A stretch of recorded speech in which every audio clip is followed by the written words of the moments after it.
लोग कहते थे कि देखो ये मजाक कर रहे हैं, ये बना ही नहीं पाएंगे।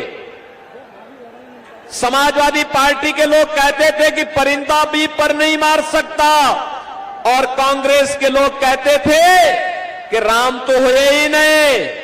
और बहनों और भाइयों, सरदेव कल्याण सिंह जी का त्याग, मोदी जी का नेतृत्व, आप सबके आशीर्वाद से अयोध्या में रामलला का भव्य मंदिर का निर्माण हो गया है। कल देश की राष्ट्रपति जी भी वहां राम मंदिर में दर्शन करने के लिए गई। पहली बार भारत का कोई राष्ट्रपति, महामहिम राष्ट्रपति, राम जन्मभूमि दर्शन करने के लिए गया, और पूरा देश अभिभूत होकर के देख रहा था वह दृश्य। बहनों और भाइयों, राम, भगवान राम के प्रति जो द्रोह करने वाले लोग थे, वे भी आपके पास हैं, आपके सामने हैं, और राम भक्तों की टोली भी आपके सामने है। और इसीलिए मैं आपके बीच आया हूं कि जिन लोगों ने सरदेव कल्याण सिंह जी का अपमान किया,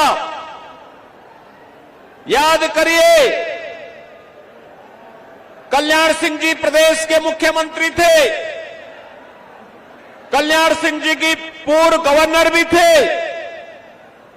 जनप्रतिनिधि रहे, कई बार विधायक और सांसद भी थे। लेकिन जब उनकी दुखद मृत्यु हुई तो समाजवादी पार्टी ने संवेदना के 2 शब्द भी नहीं व्यक्त किए।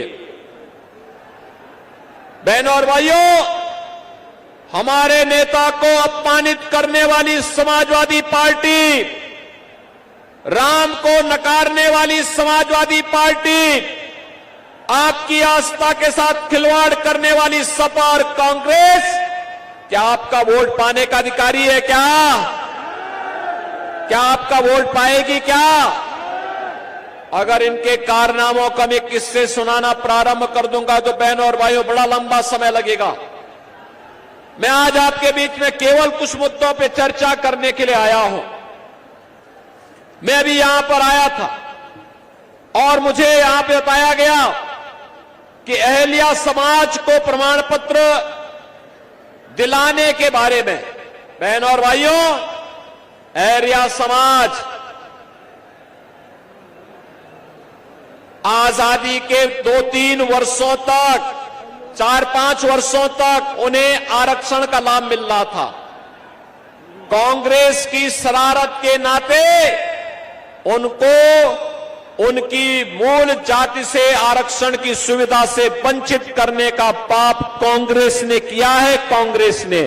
और याद करिए, अहल्या समाज को मैंने स्वयं लखनऊ बुलाया था और उनके बारे में मैंने स्वयं भारत सरकार को प्रस्ताव भेजा है कि इनको भी अनुसूचित जाति की सुविधा का लाभ मिलना चाहिए। बहनों और भाइयों, यही नहीं, बघेल पाल समाज और धनगढ़, बघेल, एसपी सिंह बघेल भारतीय जनता पार्टी के सांसद हैं। अजीत पाल भारतीय जनता पार्टी के विधायक और प्रदेश सरकार में मेरे सहयोगी मंत्री हैं। भारतीय जनता पार्टी अकेली पार्टी है। याद करिए, समाजवादी पार्टी के समय में जब राजू पाल की हत्या हुई थी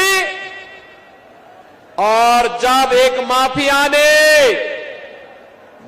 माफिया ने उमेश पाल की हत्या की थी, तो बहनों और भाइयों, माफिया कैसे मिट्टी में मिल गया है यह सबको पता है।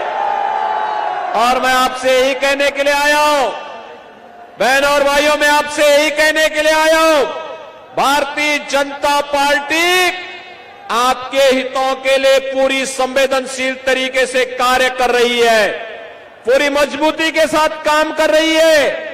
ये चुनाव में हमें व्यक्ति नहीं देखना है, जाति नहीं देखनी है, मत और मजहब नहीं देखना है। चुनाव में हमें केवल मोदी जी को देखना है। पूरे देश के अंदर एक ही आवाज है। कल मैं महाराष्ट्र में था, परसों में वेस्ट बंगाल में था।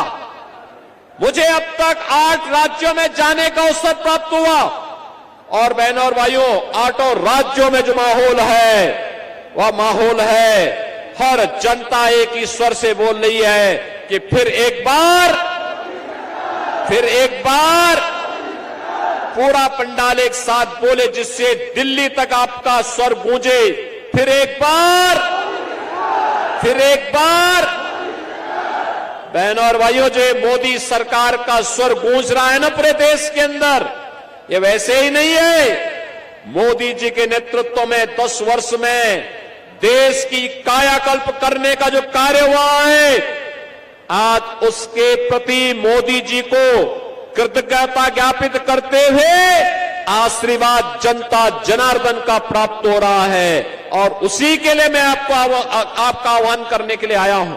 याद करिए, ये कांग्रेस सपा की सरकार जब केंद्र में थी, बहुजन समाज पार्टी उनको सपोर्ट कर रही थी, तब क्या हाल थे? आतंकी घटनाएं कहीं भी हो जाती थी, विस्फोट कहीं भी हो जाते थे। अयोध्या में राम जन्मभूमि पर हमला हुआ, काशी में संकट मोचन मंदिर पर हमला हुआ, लखनऊ में हमले हुए, सीआरपीएफ के कैंप रामपुर में हमला हुआ। लेकिन बहनों और भाइयों, याद करिए,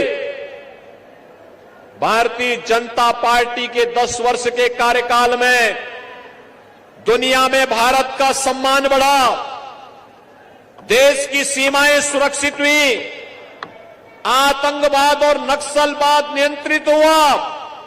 अब तो कहीं पे जोर से पटाखा फट जाए तो पाकिस्तान सफाई देता कि मेरा हाथ नहीं है। बहनों और भाइयों, ये होती है देश की धमक और ये मोदी जी के नेतृत्व में हो पाया।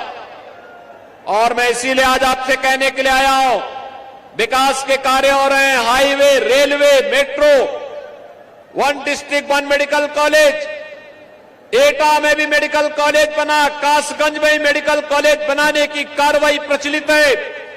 और बहनों और भाइयों, मैं आपसे ये भी कहने के लिए आया हूं कि देश के अंदर विकास के जो कार्य हुए, आत्मनिर्भर और विकसित भारत को आगे बढ़ाने के कार्यक्रम के तहत हर चेहरे पर खुशहाली लाने के लिए मोदी जी के नेतृत्व में हुआ है। बहनों और भाइयों, गरीब कल्याणकारी योजनाओं का कार्य किस हद तक हुआ? 80 करोड़ गरीब राशन की सुविधा का लाभ प्राप्त कर रहे हैं। 60 करोड़ लोगों को आयुष्मान भारत की 5 लाख रुपए की सुविधा प्राप्त हो रही है। 50 करोड़ लोगों को जनधन अकाउंट खोल करके कांग्रेस और सपा बसपा के लूट से मुक्ति दिलाने का काम किया गया है। और यही नहीं, 12 करोड़ किसानों को किसान सम्मान निधि, 12 करोड़ घरों में शौचालय का निर्माण, 10 करोड़ गरीबों के घर में उज्ज्वला योजना का रसोई गैस का सिलेंडर पहुंचना। और हमने तो उत्तर प्रदेश में यह भी किया है कि हर उस उज्ज्वला योजना का कनेक्शन धारी को होली और दीपावली में फ्री में रसोई गैस के सिलेंडर भी उपलब्ध करवाने का काम करेंगे। हम तो उपलब्ध करवा रहे हैं। 4 करोड़ गरीबों के घर में मकान बन गए। बहनों और भाइयों, इतना काम मोदी जी के नेतृत्व में, और मोदी जी ने कहा है अगले 5 वर्ष में 3 करोड़ अन्य लोगों को मकान देंगे। राशन की सुविधा 5 वर्ष तक लगातार जारी रहेगी। आयुष्मान भारत की सुविधा भी जारी रहेगी। मैं तो आपसे कहने के लिए आया हूं, बहनों और भाइयों, कांग्रेस और सपा के गठबंधन से सावधान हो जाइए। कांग्रेस और सपा का गठबंधन 2 काम करने के लिए आया है। एक, उसने अपने मैनिफेस्टो में क्या कहा है? कांग्रेस कहती है सत्ता में आएंगे तो मुसलमानों को पिछड़ी जाति और अनुसूचित जाति के आरक्षण में से हिस्सा काट करके मुसलमानों को देंगे। क्या आप इसको स्वीकार करेंगे क्या? अरे तो बाबा साहब भीमराव अंबेडकर के संविधान का पान है।